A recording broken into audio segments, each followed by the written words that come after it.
Hey guys, thanks for checking out Next Level Carpentry and these sweet organizing drawers that I just finished making.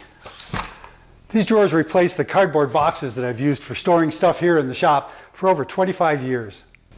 Their efficient design allows for 25 individual drawers in a compact space like this. So if better organization and more storage is something you need in your shop to make it more functional and user-friendly, just stick around and I'll show you how to make drawers like this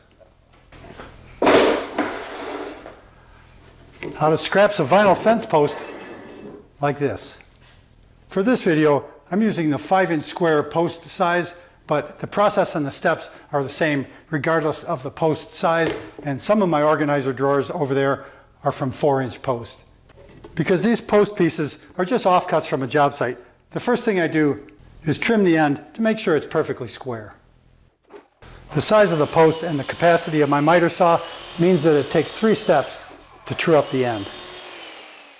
Next, I measure the length of the drawer from the square end and add an extra 1.5 inches for the lip that I use for pulling the drawers in and out, and trim this piece to that total length. In this case, the drawer is 16 inches, so the total length is 17.5. And again, it takes 3 steps to cut the 5-inch post, whereas the 4-inch size can be cut all in one pass. I start forming the pull lip on the front of the drawer by using a 1 1/4 inch hole saw with the pilot bit removed and a drilling guide made with 3/4 inch particle board with stops in place for the front and the bottom of the drawer. The pre-drilled template aligns and guides the hole saw as it drills the hole, and having the bit removed means that the drilled out plug falls out of the bit easily. Now I switch to a 7/8 inch diameter hole saw, and using the same drilling template with a different pilot hole, I drill a hole through the bottom lip that acts as a finger pull. That hole is drilled just as easily, accurately, and quickly using the same principles as the first 2 holes. The holes in the drilling guide are lined up so that the bottom of the large hole is tangent to the bottom lip of the drawer front, and the back edge of the hole is tangent to the face of the drawer at 1.5 inches back. Now I set the height of the blade on my table saw to the center line of the larger hole, and I set the fence to the thickness of the fence post and make a simple cut to define the front lip of the pull. Next, I draw a square line tangent to the back edge of the hole and then transfer that line around to the top face of the post. And then use the miter saw to cut precisely on that line down to the center line of the 2 large holes to cut away the front part of the drawer. Next, I take a socket with an outside diameter of 3/4 inch and use an ultrafine Sharpie marker to draw a little radius on the 2 front corners of the drawer's pull lip. And I use those Sharpie marks as a guide to round off the corners using an 80 grit flap disc in an angle grinder. And while I'm at it, I smooth up any uneven edges on the drawer's front lip using that same flap disc. Now I can go back to the table saw to cut off the top face of the post and turn it into a drawer. I set the saw's blade height to just over the 1/8 inch thickness of the wall of these posts, which is about 1/4 inch in this case, and then set the fence to 4 3/4 inches, which is about the maximum height you can expect out of a drawer from a 5-inch post. Because of internal tension in the plastic, I like to cut off this top in 2 steps because the cut gets crooked as the plastic binds on the blade. So I cut off the top of the post, move the fence about a 1/16 inch, and then make a second cut to clean it up. Now I can use a half-round file to clean up teeth marks from the hole saw, a deburring tool to remove sharp edges, and then finally a sharpened putty knife cleans up the little bits that the file and the deburring tool didn't get. And finally, lacquer thinner on a paper towel cleans up any pencil marks, smudge marks, or scuff marks left behind from the fabrication process. A small piece of 4/0 steel wool dipped in a little bit of lacquer thinner will remove the most stubborn stains from this PVC fence post drawer. You can see how mostly ordinary tools and a special sequence transform a fence post into an organizing drawer here with the steps so far. If you're doing this process and need any of the tools or supplies you see me using, there's a link in the video description below to an Amazon influencers page for Next Level Carpentry, where you can get the same low online price you expect for any of that stuff. But you deplete Jeff Bezos's vacation fund by just a little bit because they send some of the profit to Next Level Carpentry because of the links I provide to those products. So check it out if you need anything and you can't find it locally. Even a simple build video like this at Next Level Carpentry tends to be a little bit on the long side. And if you like that sort of content and that kind of video format, I'd appreciate that you subscribe to Next Level Carpentry if you haven't already. It's free, you know, and as a subscriber, anytime a new video is uploaded, you get a notification so you can see it sooner rather than later. And while you're poking around there on YouTube, go ahead and hit the thumbs up button for this video if you think it deserves it. Because it's just one more perk to see a high thumbs up count for a video like this. I'm definitely no fashionista, but there is a swag shop for Next Level Carpentry where you can get t-shirts like this, and it has one of my favorite sayings on it: how you do anything is how you do everything. That's available there along with other signs and posters from the shop, so check out that link if you're interested in any of that stuff. I want to do a special shout out to all the patrons of Next Level Carpentry who sign up with a pledge of support through Patreon. Not everybody knows it, but it's those patrons who bridge the gap between YouTube's algorithm, which tends to favor short, snappy videos, and the gap between that and long format videos like this, where I try to go into more in-depth detail on any given build. So thanks to all you patrons, past, present, and future, that have helped build and support Next Level Carpentry. If any viewers of this video are interested in joining that Above and Beyond Club as patrons, there's a link in the video description where you can go sign up and make a pledge of any amount, any duration. And as a patron, you have access to a special patron-only video library where I show behind-the-scenes, in-depth content for videos and projects I do on my day job as a master carpenter doing custom design, build, remodeling projects. A recent video there for the patrons was showing how I came up with the carry wood panel for the fronts and backs of these drawers.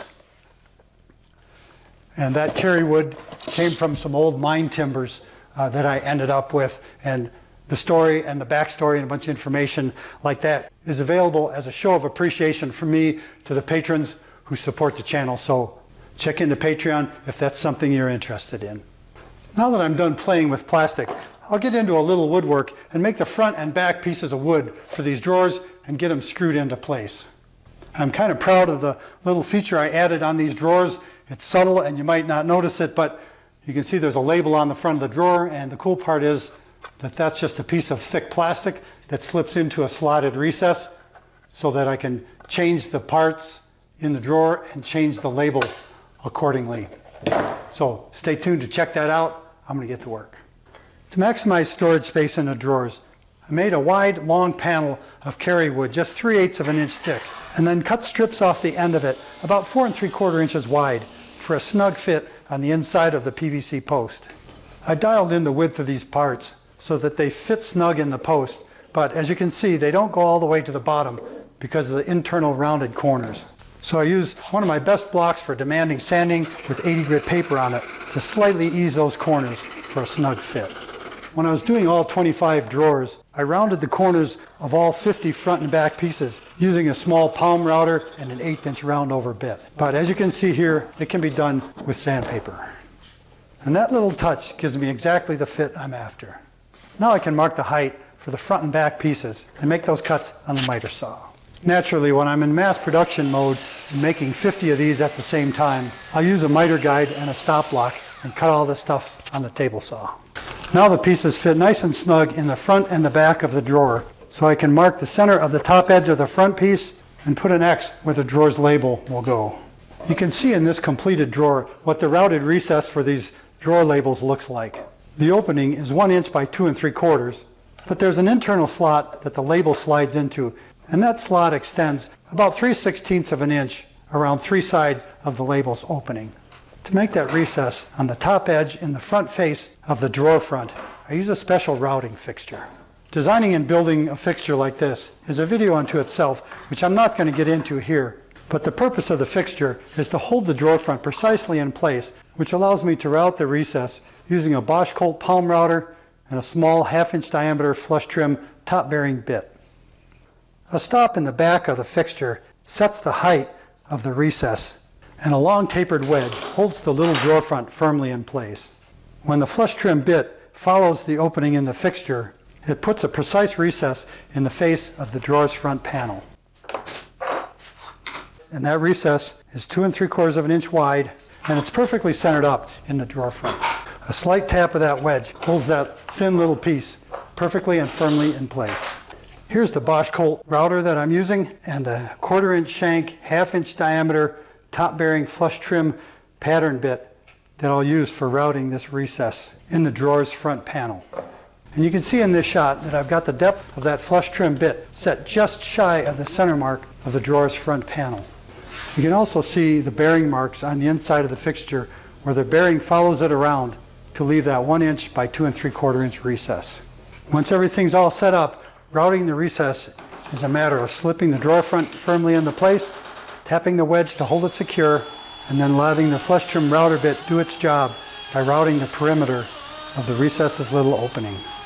I use a high RPM and a low feed rate so that the opening doesn't get all chipped up as I'm routing it. The next step in making the drawer label recess is to switch to an ultra-thin kerf blade and an ultra-thin zero clearance insert in the table saw. The kerf of this blade is about 5/64 of an inch, which is just right for the label material I use on the drawers. I finish up by setting the blade's height at 1 1/8 inches for the 1 inch exposed height of the label, plus that extra 1/8 inch of slot that holds the label in place.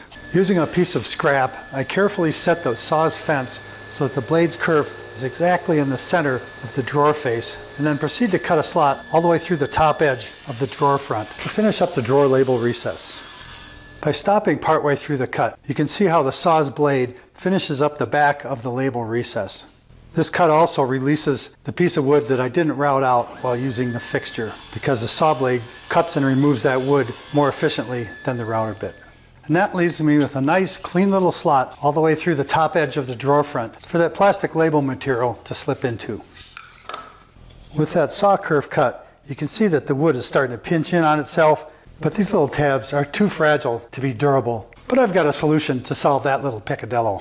To make the fix, I cut strips of carry wood 5/64 of an inch thick by 1 1/8 wide so that they fit snugly but not tightly in that slot. Then I cut those strips to rough length, bundle them together, and cut them to 3/4 of an inch in length. And now at the bench, I clamp a drawer front in place, unbundle the little pieces, find one that has a good fit, apply a little Titebond 3 wood glue with a popsicle stick, and slip these little splines into place to define the limits of the label recess and to stabilize the thin little pieces cut in the last step. A diagonal end cut on the opposite end of my glue stick works great to clean out a little extra glue squeeze out from the label slot once the pieces are in place. These pieces are thin and delicate, so it's no real surprise when one of the tabs breaks off the face, but I'll just glue it back in the same process, and it'll all be copacetic when it dries. Once I'm done gluing, I use a couple of teeny squeeze clamps to hold everything in place, do a final cleanup of excess glue squeeze out with the pointed popsicle stick, and leave the assemblies to dry. Once the glue's had a chance to dry, I'll remove the clamps and use a best block to clean up any difficulties in the top edges of these drawer fronts. Using a 120 grit sandpaper on a best block for demanding sanding, it only takes a few licks to clean them up completely. I follow the 120 grit sanding block with 150 grit on a smaller sanding block, and then polish it up just a little bit with 220. And that cleans that up quite nicely. I take a few seconds to make sure the ends of the blocks are all cleaned up as well before going to the next sanding step. And sharp paper on a stiff sanding block makes quick work of that. I use a piece of 220 grit handheld to clean up the fuzz left behind by the flush trim router bit, and then use 150 grit sandpaper on a block to ease the corners on the top edge of the drawer front. The last sanding step is to take 320 grit sandpaper and give both faces and the top edge a once over before proceeding to the finishing step. I use this final sanding stage to check the block for any little dabs of glue that might have gotten on the faces while gluing in those splines. But it doesn't take long to get everything cleaned up and smoothed up to the 320 grit sandpaper. Last but not least, everything gets a puff of compressed air to remove the dust left behind from the sanding steps, and to get everything cleaned up, ready for varnish. I use the same sanding sequence on the blocks for the back ends of the drawers as well. Naturally, it's a little quicker and easier to do the backs than the fronts because I don't have the label recess to deal with. Once everything's sanded, cleaned up, prepped, and ready to go, I break out a soon-to-be world-famous Linz Brothers pizza box and a can of Old Masters gel poly and wipe on a generous coat of this varnish to seal up the drawer fronts and backs. And I just love the way this gel poly makes the beautiful grain in this carry wood pop out and come alive. And applying gel varnish is a highlight of every project. I slather on a heavy coat and then wipe it a few times before buffing it off to a nice smooth luster and then let the pieces sit to dry. I re-wipe the pieces a few times and you can see that the finish is absorbing into the wood. After about 4 or 5 minutes elapsed time, the gel poly starts to get sticky and tacky and is ready for the next step, which is to buff it with a couple clean, dry paper towels. And that quick wipe-on, wipe-off process leaves the wood with a beautiful luster and a fairly durable varnish finish. And one of the added benefits of a gel poly finish is that it's super easy to recoat, requiring only a quick scuff with 320 grit sandpaper and the application of another coat. After an initial wipe of the gel poly from the front panels to remove the excess, I use a blast of compressed air to blow out any globs of varnish that have collected in the drawer's label recess. And a final wipe after that blast of compressed air cleans it up the rest of the way so the fronts are ready to dry with the backs. And frankly, I have no idea how anybody can get a decent finish on a project like this if they don't have access to a Linz Brothers pizza joint for these boxes, because they really make a difference in getting a perfect finish. Now that the gel poly is dried, I'll lay out for screws that hold the drawer fronts and backs in place. I'll put pencil marks 1 inch up from the bottom of the drawer, and for all the metric viewers in the audience, I had marks at 25.4 millimeters down from the top edge. Because of flexibility and slight inconsistencies in the shape of these fence post parts, we use small squeeze clamps to hold the drawer back in place while I drill pilot holes and drive screws. And that extra step just makes it easier to make sure the drawer back gets screwed in the right place. For pilot holes and countersinks, I use a sweet carbide-tipped number 6 snappy bit, which is the 3/32 by 3/8 of an inch countersink size, to pilot for and countersink holes for number 6 by a 1/2 inch flathead Phillips screws. I'm just eyeballing the location, but I want it centered up in the thickness of the drawer back, which in this case is about 3/16 of an inch. Since this carry wood is a bit temperamental and these pieces aren't as flat as I like them, I pilot and drill the first screw before readjusting, drilling a pilot, and driving the second screw in the first side. It takes a little bit of fuss to get the wood flush with the back of the drawer, but once driven, the screw holds it firmly in place. And for optimum strength and aesthetics, I make sure I use imperial screws in those holes located 1 inch up from the bottom, and I switch to the metric countersunk flathead wood screws for those holes 25.4 millimeters down from the top. Because everyone knows the catastrophic results you can get when you mix imperial and metric dimensions. Using this sequence, these tools, and these fasteners assures me of the best final fit and finish for these fence post drawers. Even with tight tolerances and thin and brittle wood, the snappy pilot hole and countersink bit gives me a perfect connection between plastic and wood. And after about 10 minutes and 16 of those little screws, my 2 fence post drawers are nearly complete. The finishing touch for these drawers is to make plastic labels that fit into the slotted recess in the fronts. If you recall, the opening size is 1 inch by 2 3/4, but the label size will be 1 1/8 by 3 1/8 inchimeters so that the labels stay in place in that little slot. And for reference, the PVC sheet I'm using is just a touch over 5/64 of an inch thick. To make labels for these 2 drawers and to have extras on hand, I just rip a strip of this plastic at 1 1/8 wide. Then I cut that strip into 4 random chunks, bundle them together, true up an end, and then cut those bundles at 3 1/8 inches long. I round the bottom 2 corners of these stacks of labels with the best block for demanding sanding because it makes them a little easier to slip in and out of the drawer fronts. After that final touch, I can unwrap the bundles of labels and call this door building project DUN done.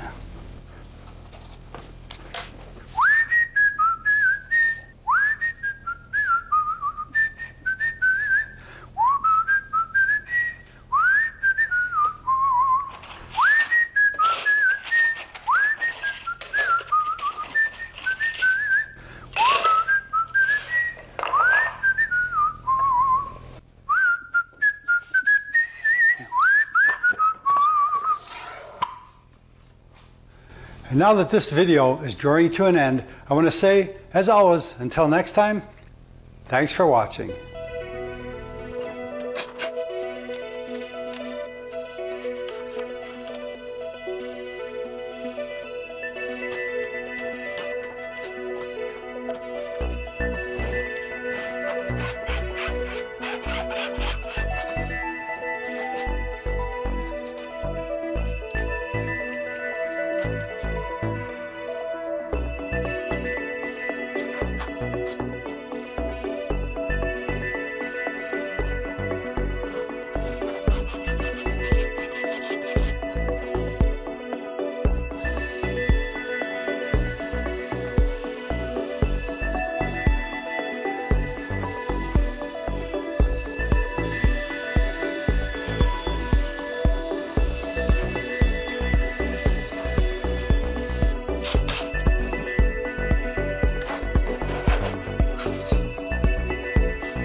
Well, hey there. It appears there's more than a few viewers that know if you watch a Next Level Carpentry video all the way to the end of the end of the end, there's a treat in store for you for your patience and endurance. And this video is no different. So I wanted to reward you for watching all the way to the end of the end by showing you those slick little minimalistic drawer glides that I use for these fence post drawers. The process I just showed you is exactly the way I made all the glides for the bank of 25 drawers that you saw at the beginning of the video. And in my opinion, these guides are about as simple and slick as you can get. There's no moving parts, and with a little care, you can get the tolerances down for the height and width of the drawers, so there's very little room for dust to get in, and there's no room for parts to get out. So I hope you enjoyed that treat for sticking around to the end.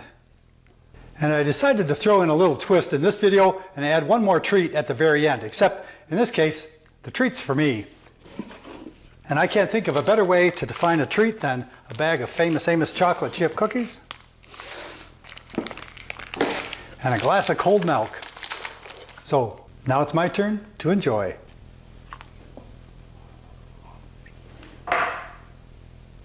Hey, did I hear someone say chip? Ah, I thought so. Sneaky, very, very sneaky.